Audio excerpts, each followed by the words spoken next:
بسم الله الرحمن الرحيم السلام الله عليكم ورحمة الله وبركاته داوديال كسو دوادا ورئيس كوبان وأن الله يلانينو بروفيسور محمد حاجي إنجليز بروفيسورك وحانو كوريسن دونا ما أنو فلقين دونا تاريخ الله شيغو إن أي كدحسو إثيوبيا iyo Soomaaliya sidoo kale dagaalkii 77 بروفيسور كسو دو dalsan TV ما سند دواhay walaalkay su'aalayn oo gudgalanay barnaamijkeena taariikhda Ethiopia iyo Soomaaliya horta waa taariikh nooc ma maadaama la sheego maalmahan in Ethiopia taariikh dheer ay naga dhaxayso iyo walaaltinimo soo jireen ah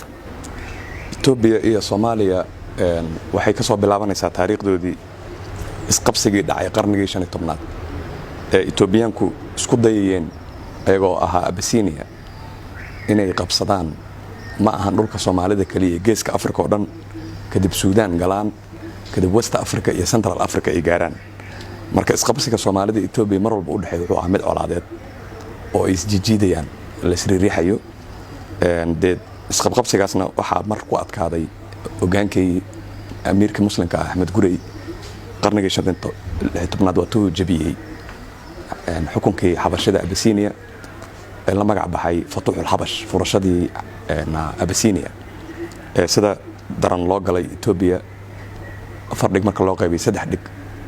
gacanta dadka muslimka ku nool geeska Afrika haday Soomaali yihiin Oromo yihiin Anfar yihiin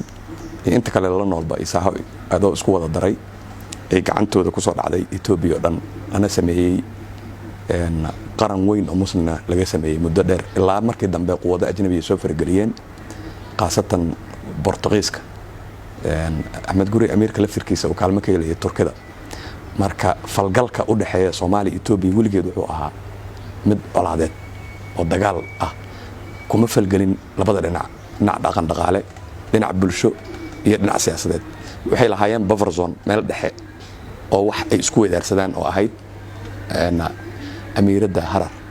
wata maxay tahay marka hadda taariikhda soo jireenka ee la sheegay in Ethiopia madaxdeena markaas waxay sheegtaa in Ethiopia saaxiibtinimo dheer iyo walaaltinimo qoto dheer inay naga dhaxayso marka taas rabnaa inaan ogaano shacabkuna ay ogaadaan taariikh been oo la abuurayo oo lagu dhex abuurayo arrimo siyaasadeed taariikh walaalnimo iyo mid wax isweydaarsi iyo mid wax wada qabsi iyo mid dhaqaale iyo mid arrimo bulsho ma dhexmarin Ethiopia iyo Soomaaliya marnaba iyo mid wax ku wada qabsadaan ama ku midoobaan dagaalkooda wuxuu ahaa boqortooyadaas Ethiopia oo rabtay inay soo fido iyo Soomaalida hortaagneed yeelahan qaran dhexe oo wada xukuma Soomaalida dad geelay u badnaayeen dadka xuduudaha la leh Soomaalida iyo dad kala fadhiya qabaa'il kala fadhiya waxay ku midaysan yihiin ma jirin Ethiopia laftirkeedu ma midaysnayn waa in taas Soomaalidu fahantaa waxay ku loolamayay niman qabqablayaal dagaal ah oo xukunkeeda isku hayay mid walbana sheeganayay inuu boqor yahay Tigraagu mid boqor ka sheeganayay Amxaaradu dhowr boqor ka sheeganaysay marka xukunka Ethiopia mar walba waxa ku tartamayay Amxaarada iyo Tigraaga Oromadu qaar kamid mar dhex waa galeen laakiin ayagoo waxay galayeen Amxaara ah ma galeen ayaga oo Oromo ah markay la amxaareeyo oo amxaarada kadibna la gaalaysiiyo oo muslimnimada laga saaro ayaa ay loolankaas qayb ka noqonayeen wax waa qabsanayeen marka waa la siijiiday waana arin lagu murmo daraasadda taariikhda geeska Afrika Ethiopia goormay qaran noqotay waxa la isku haystaa marka laba arimood midda koowaad waxay tahay ayagu sheegtaan oo ah ama taariikhdooda ku xoojiyaan ama ay isaga dhigaan inay dadka kale kaga horeeyaan oo ah 3,000 oo sano jirnay ee midda saxda laga daba tagay ah Ethiopia 3,000 oo sano ma jirnay dad kale taagan oo isaysto isqunay ahaayeen oo dad dariskooda ku duulayay Ethiopia waxay jirtaa qaranka maanta dhisan Ethiopia la yiraahdo waxa la bilaabay 1889 ya 131 sano ayuu jiraa Ethiopia dhan bay jirtaa loolan dhaxmaray dhaxdoodayna ka timid oo Menelik labaad boqorka Ethiopia uu ka guuleystay soo si xeelada isticmaalay iyo aan dagaal toos ahayn kuwii kale xukun kula loolamay sida boqor Tewodros iyo boqor Yohannes markay loolameen Yohannes iyo Tewodros oo loolamay ayuu dhaxda u fariistay waxaan Soomaalidu dhahan bakiinaha u galay markay labadooda kala baxeen oo Tewodros meeshii uu ku dhinto asaga isdilay qalad ka dhacay asaga uu ahaa ayaa Yohannes ku soo baxay xukunkii markuu dhintay Yohannes ka dhintay ayaa Menelik meesha qabsaday Ethiopia maanta midaysan modern state of Ethiopia la leeyahay 1889 ku bilowday laba sano ka hor marka anaga nagu soo fideen 1887 har qabsadeen oo meesha cudunta noo ahayd anaga ayaga nagu kala aadanayd kadibna waxay ku soo dhaaqeen jigjigay soo fariisteen magaalada jigjigay haysteen Soomaalidu waa isku tagtay intii tabarteeda oo iyadoo ay hogaaminayaan dadkii culamaa diinka ahaa ee jidda isku aadanaa inay midayaan isku dayeen intii tabartooda laakiin de waad ogtahay Soomaali waa dad iska qabaa'il ah sida waxa lagu midayn kara kaliya waayadaas islaamka ahayd qabiil kuma midoobeen moogtahay waa kala abtirsanaysaa meelay ku kala jirtaa iyo lineages kala gaar ah marka culimadu waxay isku dayday inay qabiil islaamkaas ayagoo qabyaladoodii qabiilkooda ku dhex jireen islaamnimo ku midayaan ka horgeeyaan laakiin dama helin markii dad la midaynayo waxaa loo baahan yahay hoggaan midaynayo wuxuu u baahan yahay moogtahay khayraad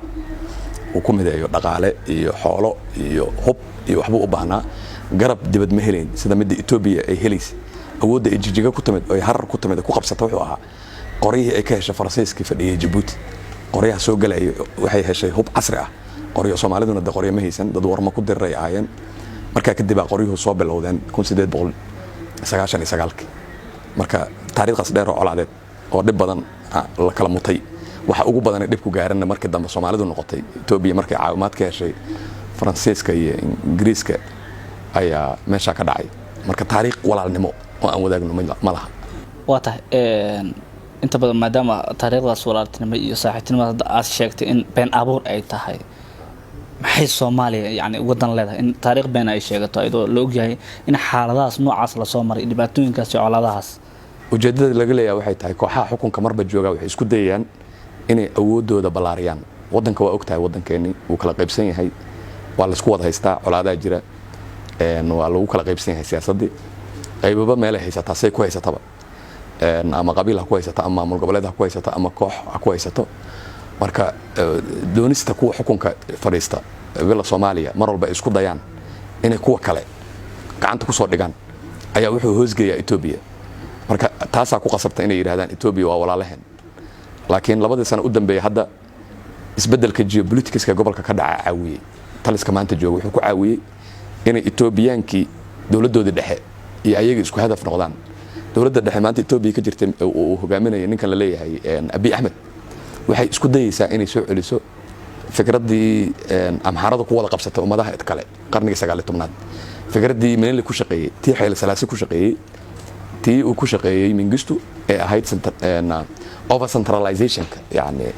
wadankii oo dhan oo si xooga yani loo wada hayo dadka maqoonis iyo xoog lagu wada hayo systemkuna yahay mid yani kala tirsanimo ah marka labadaas iswaafaqay oo maamul goboleedyadii ay taageeri jirtay Ethiopia ee annaga nagu faragelin jirtay Soomaaliya hadana iyo kooxihii kala duwanaa ayay meesha ka saartay waxay u maqaalaa in Soomaali ay bartay hilibka ciidanka cunista hilibka ciidanka Ethiopia maxaa ka jira intaas markii dagaalkii Axmed Gurey socday qarniga 16aad bartamihiisi iyo bilowgiisa hore la bartamihiisi ayaa de duulaano qaadi jiray Amiir Axmed Gurey marka marba meel uu qabsan jiray wuxuu gaarsiiyay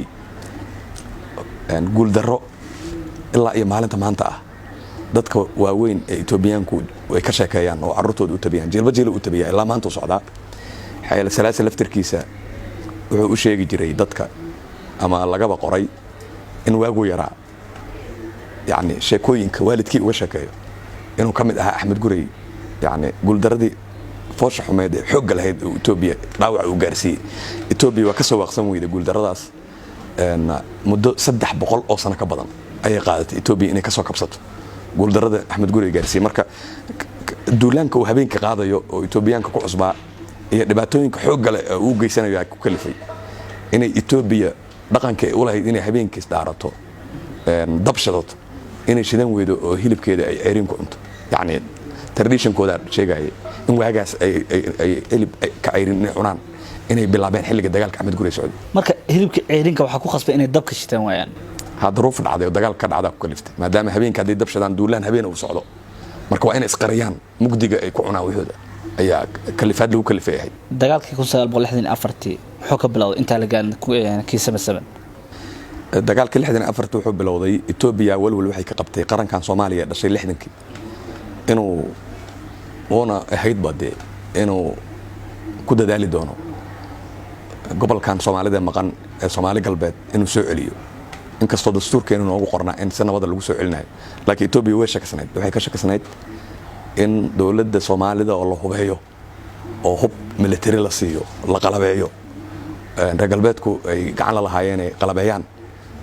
markii dambana dee Ruushku soo galay 63 inay keeni doonto in dhulkan ku soo dhaqaaqaan kana furtaan Ethiopia dib uga soo celiyaan marka waxay ka ahayd intaan qalabeyntaas si fiican u saldhigin ka gaarsiiya oo ku dhufta marka gobolada xuduudda ay soo weerareen dhinacan waqooyiga Soomaaliya meesha xadka laga dago meesha ay joogaan iyo dhinacan ay weerareen marka dee Soomaaliya iska cabin weyn meesha laga galay duulaan aad u culus ma dhicin sida kii 77 laakiin Soomaalidu waxay tustay Ethiopia inay iska caabin karto duulaan xoog leh oo ay soo qaado heeray dhacday in ciidamada Soomaalida qaasatan kuwii u watay markaa wuxuu ahaa kabtan dagaalka la galayay Ibrahim Roble Warfadoon yaale xuduudka ka galo dhinaca waqooyi gudaha inuu ka talaabo galo heesaan laga alifay oo radio Muqdisho 64 laga sii daayay oo ay qaado fanaanada weyneed ay ku luuqaysay Zainab Xaaji Cali Sigaale Baxsan oo ay leedahay Roble marumba yani Soomaaliya ummadda Soomaaliya waxay aamini kari weyday ayadoo qaranka Soomaaliya 4 sano in Ethiopia xuduudka not only in lagu jabiyay laakiin gudihiiba loo galay meelihii ay Soomaalidu ka haysatay